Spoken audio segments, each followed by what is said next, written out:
ஆச்சி மசாலா எந்த சமையலும் ருசி தேடும் ரகசியம் 20 ரூபாய். காவிரியில் தமிழகத்திற்கு தண்ணீர் திறந்துவிட காவிரி நீர் மேலாண்மை ஆணையம் பிறப்பித்த உத்தரவுகளை கர்நாடகா நடைமுறைப்படுத்த வேண்டும் என உச்சநீதிமன்றம் உத்தரவிட்டுள்ளது. காவிரியில் உரிய நீரை திறந்துவிட கர்நாடகத்திற்கு உத்தரவிடக் கோரும் தமிழ்நாடு அரசின் மனு உச்சநீதிமன்றத்தில் விசாரணைக்கு வந்தது.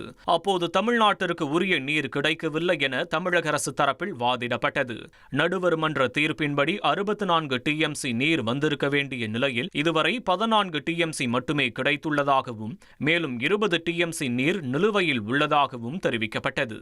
கர்நாடகா தரப்பில் கடுமையான நீர் பற்றாக்குறை நிலவுவதால் ஆணையத்தின் உத்தரவுபடி தமிழக எல்லைக்கு வினாடிக்கு 12,000 கன அடி நீர் செல்வதை உறுதி செய்து வருவதாகவும் தெரிவிக்கப்பட்டது. இதையடுத்து தற்போது உரிய அளவு நீர் திறக்கப்பட்டுள்ளதால் தமிழக அரசு புகார் தெரிவிக்க முடியாது என நீதிபதிகள் கூறினர். அதே வேளையில் ஆணையத்தின் உத்தரவுகளை கர்நாடகா தொடர்ந்து நடைமுறைப்படுத்த வேண்டும் என்றும் உத்தரவிட்டனர். மேலும் காவிரியில் திறந்துவிடப்படும் நீர் குறித்த அறிக்கையை கர்நாடகா தாக்கல் செய்ய வேண்டும் என உத்தரவிட்ட உச்சநீதிமன்றம் விசாரணையை அடுத்த வாரத்திற்கு தள்ளி வைத்தது. ஆச்சி மசாலா எந்த சமையலும் ருசி தேடும் ரகசியம் 20 ரூபாய்.